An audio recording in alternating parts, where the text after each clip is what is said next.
On est rendu à la page 34. Le cheikh il dit ici Al-ikhtilaf al-warid fi at-tafsir al-ma'thur. Donc ici, ce qu'on va voir aujourd'hui, Inch'Allah, c'est les différences qu'on va trouver, les différences d'opinion, si on peut dire ça comme ça, entre les savants du tafsir, qu'on va trouver à propos de l'exégèse d'un verset, ou alors même d'un mot dans un verset. Le cheikh rahmatullah alayhi, il dit ici Al-ikhtilaf al-warid fi at-tafsir al-ma'thur ala thalathati aqsam.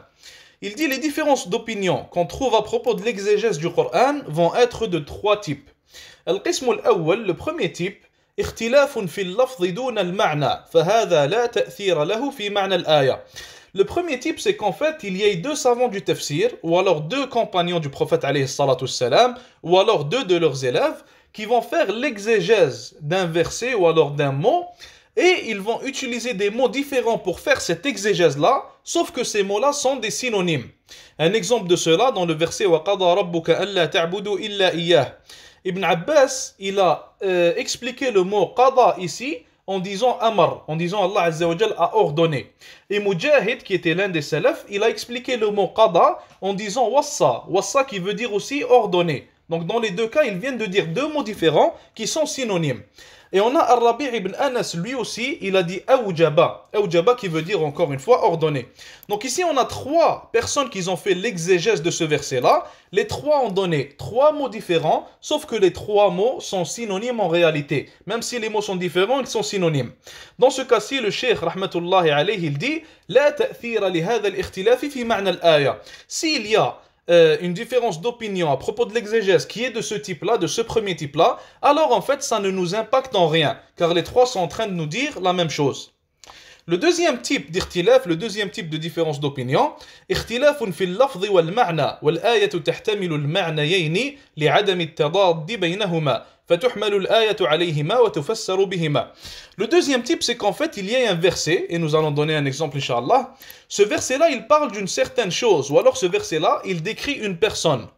Et on va trouver en fait trois ou quatre personnes, trois ou quatre savants du tafsir qui vont faire le tafsir de ce verset-là et qui vont dire que en fait, chacun d'entre eux va dire que c'est une personne différente à qui cette histoire est arrivée. Ou alors chacun d'entre eux va dire que le verset ici décrit une personne et ils vont nommer des personnes différentes. Comme dans le verset que nous allons voir, Inch'Allah, ici, Allah Azza wa Jalla dit وَاتْلُ عَلَيْهِمْ نَبَأَ الَّذِي آتَيْنَاهُ آيَاتِنَا فَانْسَلَخَ مِنْهَا فَأَتْبَعَهُ الشَّيْطَانُ فَكَانَ مِنَ الْغَاوِينَ ولو شئنا لرفعناه بها ولكنه أخلد إلى الأرض واتبع هواه.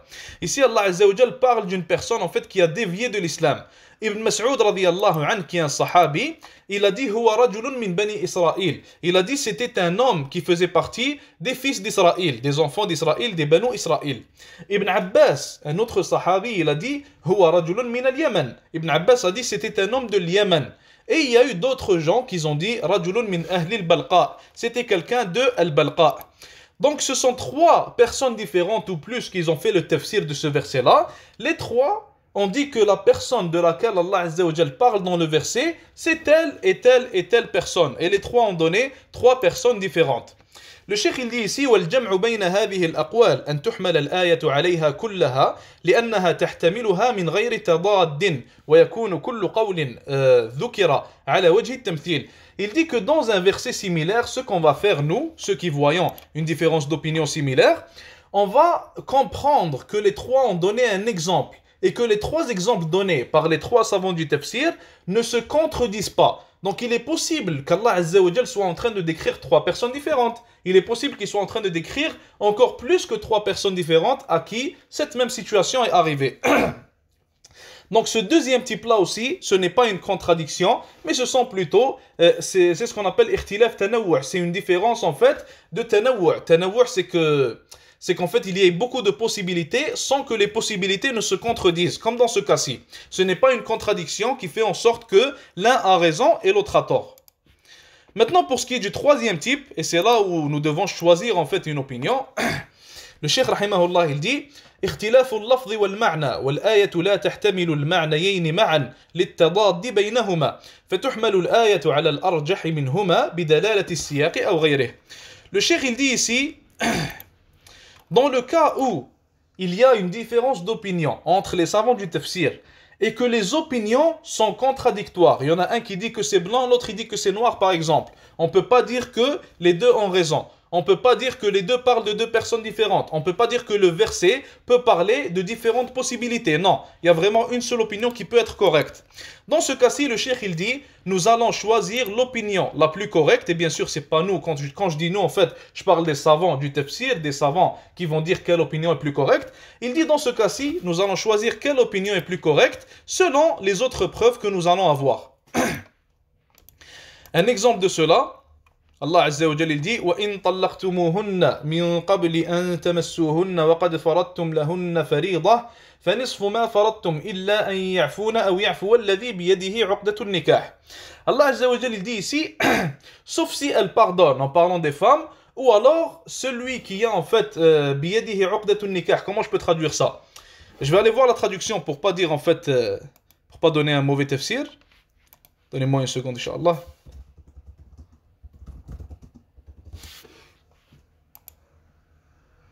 Donc Allah Azza wa Jalla dit, ceux des vôtres que la mort frappe et qui laissent des épouses, celles-ci doivent observer une période d'attente de 4 mois et 10 jours. Passé ce délai, on ne vous reprochera pas la façon dont elles disposeront d'elles-mêmes d'une manière convenable. Dieu est parfaitement connaisseur de ce que vous faites. Juste une seconde, parce que ce n'est pas ce verset-là.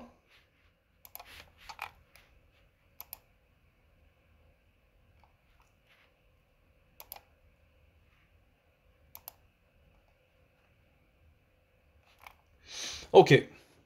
Ou que ne désiste celui entre les mains de qui est la conclusion du mariage. Donc en fait, c'est sur ce verset-là que les savants du tafsir ont différé. Ou que ne désiste celui entre les mains de qui est la conclusion du mariage. Maintenant, les sahaba, radiyallahu anhum, ils ont différé sur ça. C'est qui cette personne-là, entre qui, en fait, entre les mains de qui la conclusion du mariage se trouve. De qui parle-t-on ici? De qui est-ce qu'Allah Azza wa Jal parle ici?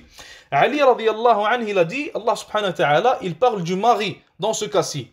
Et on va avoir Ibn Abbas radiyallahu anhu, il dit huwa al-wali. Il dit c'est le wali de la femme, que ce soit son père ou alors son autre wali après le père. Et ça, on n'est pas là pour parler en fait de qui sont les walis. Mais ici, il y a une différence. Et ça ne peut pas être les deux. Donc c'est soit le mari, soit le wali. Ça ne peut pas être les deux. Dans ce cas-ci, comme on avait dit, le cheikh rahmatullahi alayhi, il a dit, on choisit l'opinion la plus correcte selon les autres preuves que nous trouvons. Et dans ce cas-ci, la preuve que nous allons avoir, c'est un hadith du prophète alayhi salatu salam qui nous dit en fait que c'est le mari. Donc là, on comprend que l'opinion la plus correcte ici, c'est que celui entre les mains de qui la conclusion du mariage se trouve, c'est le mari de la femme. Donc on a fini pour ce qui est des différences d'opinion. On passe à Tarjamatul Qur'an, la traduction du Qur'an. Le Cheikh rahimahullah il dit الترجمة لغة تطلق على معان ترجع إلى البيان والإيضاح وفي الاصطلاح التعبير عن الكلام بلغة أخرى وترجمة القرآن التعبير عن معناه بلغة أخرى. Donc on n'a pas besoin d'expliquer tout ce qu'on vient de lire. En fait le Cheikh rahmatullahi alayh, il nous dit dans des termes arabes ce que ça veut dire at-tarjama. Et en français tout simplement tarjama c'est quoi? C'est la traduction.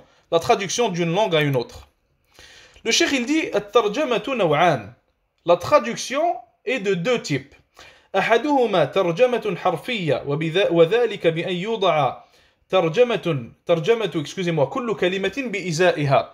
Il dit que le premier type c'est une tarjama, une traduction mot par mot. C'est le fait de traduire chaque mot qu'il y a dans la phrase sans en traduire le sens. Donc après cette traduction-là, il est possible que la phrase ne fasse aucun sens, juste traduire le mot selon en fait les traductions connues.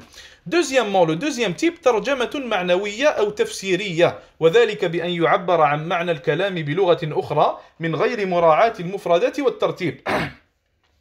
Le deuxième type de traduction que nous allons avoir, c'est la traduction du sens. Pour ça que dans certains Coran que nous voyons en français ou alors en anglais, c'est écrit traduction du sens des versets du Coran. Dans ce cas-ci, on traduit le sens du verset, le sens de la phrase que nous trouvons, et non pas une traduction mot par mot. Donc là, dans le deuxième type, ça va faire du sens au final, alors que dans le premier type, comme on a dit, il est possible que ça ne fasse pas de sens. Allah Azza wa Jal, par exemple, il dit dans Surat Al-Zukhruf, verset 3, Inna ja'alnahu Qur'anan arabiyyan la'allakum ta'qilun. Maintenant, Allah Azza wa Jal, ce qu'il dit ici, si on traduit ce verset-là, une traduction du deuxième type qui est la traduction du sens, on va dire, Allah Azza wa Jal dit ici, nous avons fait en sorte qu'il soit un Qur'an arabe. Peut-être que vous raisonneriez. peut-être que vous allez raisonner dû à cela. Et si on fait une traduction mot par mot, alors on devra traduire inna, après ja'alnahu, après qur'anan arabiyyan la'allakum ta'qilun, et ça ne va pas faire de sens à la fin de la traduction. Le Cheikh rahimahullah, il dit quel est le jugement de cette traduction maintenant? Hukmu tarjamati al-Qur'an. Quel est le jugement de traduire le Coran de l'arabe à une autre langue? Il dit الترجمة الحرفية بالنسبة للقرآن الكريم مستحيلة عند كثير من أهل العلم وذلك لأنه يشترط في هذا النوع من الترجمة شروط لا يمكن تحققها معها وهي. Donc il dit le premier type de traduction qui est le fait de traduire mot par mot, il dit que chez la plupart des savants ceci est impossible, ceci est une impossibilité. Pourquoi? Car le fait de traduire le Coran requiert des conditions pour que le Coran soit traduit de la bonne manière. Et ce type de traduction-là ne peut pas satisfaire à ces conditions. Il dit la première des conditions, وجود مفردات في اللغة المترجم إليها بإزاء حروف اللغة المترجم منها. Il dit que nous avons besoin, pour que la traduction soit exacte, nous avons besoin d'avoir des mots qui sont comme les mots que nous trouvons en arabe, qu'ils ont exactement le même sens et qu'ils ont un sens exact comme ceux trouvés en arabe. Alors que l'arabe, comme vous savez, c'est la langue, wallahu a'lam, la plus compliquée, surtout dû au fait que les mots vont en fait englober beaucoup de définitions. On va trouver un seul mot qui va vouloir dire énormément de choses, alors que, généralement parlant, en anglais, en français, dans les autres langues, on ne trouve pas cette spécificité-là. Donc ça, c'est la première condition. Et cette première condition-là, on ne peut pas y satisfaire. La deuxième condition, وجود أدوات للمعاني في اللغة المترجم إليها مساوية أو مشابهة للأدوات في اللغة المترجم منها. Donc la deuxième, c'est le fait d'avoir des adawat. Les adawat, comment on peut traduire ça? Par exemple, on va dire la grammaire, etc. En fait, les outils, on va dire ça comme ça, linguistiquement, ce sont les outils, qu'on trouve les mêmes outils dans la langue vers laquelle on traduit que les outils que nous avons dans la langue arabe. Donc si on ne peut pas avoir ça, encore une fois, il sera impossible de satisfaire à cette deuxième condition. Troisièmement, تماثل اللغتين المترجم منها وإليها في ترتيب الكلمات حين تركيبها في الجمل والصفات والإضافات وقال بعض العلماء إن الترجمة الحرفية يمكن تحققها في بعض آية أو نحوها. Donc cette troisième condition, c'est quoi? C'est le fait que si on traduit le Coran mot par mot de l'arabe vers le français par exemple, alors il faut que le français ait la même composition des mots dans la phrase et que cela fasse du sens. Il ne faut pas qu'on ait à changer l'endroit des mots dans la phrase pour que ça fasse du sens. Ça, c'est la troisième condition. Et ça, c'est quasiment, ou en fait, c'est impossible. On ne peut pas faire cela, on ne peut pas traduire le Coran d'une manière complète, on ne peut pas traduire les 604 pages du Coran, ou même en fait une seule page ou une moitié de page du Coran, sans avoir à changer l'endroit des mots pour que cela fasse du sens, excusez-moi. Et le cheikh, il dit ici que certains des savants ont dit, il est possible pour nous de traduire un seul verset des fois, de cette manière-là, ou alors de traduire un seul mot. Des fois, on va trouver une personne qui vient de se convertir, ou une personne intéressée par l'islam, il va nous dire que veut dire tel mot. Dans ce cas-ci, on peut lui traduire le mot, ce n'est pas un problème, car cette traduction-là ne va pas faire en sorte de gâcher, en fait, ou de changer le sens du verset. Il dit maintenant وأما الترجمة المعنوية للقرآن فهي جائزة في الأصل لأنه لا محذور فيها وقد تجب حين تكون وسيلة إلى إبلاغ القرآن والإسلام لغير الناطقين باللغة العربية لأن إبلاغ ذلك واجب وما لا يتم الواجب إلا به فهو واجب ولكن يشترط لجواز ذلك شروط. Le cheikh il dit le deuxième type de traduction maintenant, le fait de faire une traduction du sens des versets du Coran, on peut le faire et on doit même le faire en fait dans certains cas. Il dit pourquoi est-ce qu'on doit le faire? Car il est obligatoire pour nous de propager l'islam. Et on ne peut pas propager l'islam sans traduire le Coran. Il dit donc, il nous ramène en fait une qa'ida, il nous ramène une règle que nous trouvons dans le fiqh. Il dit ما لا يتم الواجب إلا به فهو واجب. Il dit s'il y a une chose qu'on ne peut délaisser pour pouvoir arriver à l'obligation, alors cette chose-là devient elle aussi obligatoire. Par exemple, pour prier, on doit avoir le wudu. Et la prière, c'est une obligation. Donc le wudu devient lui aussi à son tour une obligation due à cela. Ici, c'est similaire. Il dit qu'on ne peut propager l'islam sans traduire le Coran. Alors, cette traduction devient obligatoire. Sauf que cette traduction-là, elle va avoir trois conditions, comme le cheikh vient de le citer ici, rahimahullah. Il dit, al-awwal, la première condition, ألا تجعل بديلا عن القرآن بحيث يستغنى بها عنه وعلى هذا فلا بد أن يكتب القرآن باللغة العربية وإلى جانبه هذه الترجمة لتكون كالتفسير له. Il dit qu'on ne peut pas en fait délaisser le Coran en arabe. La première condition, c'est que cette traduction ne nous fait pas délaisser le Coran en arabe. Donc maintenant, ça ne devient pas un badil, ça ne devient pas une chose qui prendra la place du Coran, mais plutôt on l'utilise seulement pour propager le message, et si quelqu'un se convertit, alors qu'il apprenne l'arabe et qu'il commence à lire le Coran en arabe comme tout le monde, comme il a été révélé par Allah Azza wa Jal. Deuxième condition, أن يكون المترجم عالما بمدلولات الألفاظ في اللغتين المترجم منها وإليها وما تقتضيه حسب السياق. La deuxième condition, c'est que le traducteur, la personne qui traduit, doit être savant de la langue arabe et il doit aussi être savant de la langue vers laquelle il traduit. Maintenant, s'il traduit de l'arabe au français, il doit être savant en arabe et savant en français. Comme ça, il va savoir comment traduire et quel mot choisir. الثالث, troisième et dernière condition, أن يكون عالما بمعاني الألفاظ الشرعية في القرآن ولا تقبل الترجمة للقرآن الكريم إلا من مأمون عليها بحيث يكون مسلما مستقيما في دينه. La troisième condition, il dit que la personne doit être savant aussi des mustalahat, des termes utilisés, des termes qu'on retrouve en fait dans la charia, dans la législation, utilisés dans le Coran. Il doit savoir ce qu'Allah Azza wa Jal veut dire quand il nous dit telle et telle chose. Donc là, ça va différer de la langue arabe. Là, on parle des termes islamiques trouvables dans le Coran. Il doit savoir ce que ça veut dire, comme ça, il pourra les traduire d'une bonne manière, Inch'Allah Ta'ala. Et le cheikh conclut en disant, et la tarjama, la traduction du Coran, n'est acceptée que d'une personne de confiance. Et cette personne-là doit être un musulman premièrement, et il doit être quelqu'un de confiance dans sa religion deuxièmement. Donc elle n'est pas acceptée de n'importe qui, elle n'est pas acceptée d'un kafir, elle n'est pas acceptée d'un fasiq par exemple, quelqu'un à qui on ne peut pas faire confiance à propos de sa religion, elle n'est acceptée que d'un musulman de confiance. Et un point important à ajouter, il faut savoir que ce ne sont pas toutes les traductions du Coran, que ce soit vers le français ou vers l'anglais ou vers les autres langues probablement, qui sont des bonnes traductions. Des fois, il y a des traductions faites par des kuffars ou alors par des gens qui ne sont pas de confiance, qui sont de mauvaises traductions. Subhanallah, j'en ai lu une, ça fait pas très longtemps, je me rappelle pas de son nom. Si je me rappelle, Inch'Allah, je vous l'enverrai dans le canal. Mais c'est une traduction où en fait, il y a des choses qui sont fondamentales dans le Coran qui sont changées. Et tout cela est fait exprès par les ennemis d'Allah subhanahu wa ta'ala. Donc il faut faire attention à ce qu'on lit, il faut faire attention à quelle traduction, en fait, quelle traduction on lit, quelle traduction on achète, etc. Et quelle traduction surtout on donne aux nouveaux convertis ou alors aux non-musulmans. On arrête là pour aujourd'hui, Inch'Allah. Jazakumullah khair.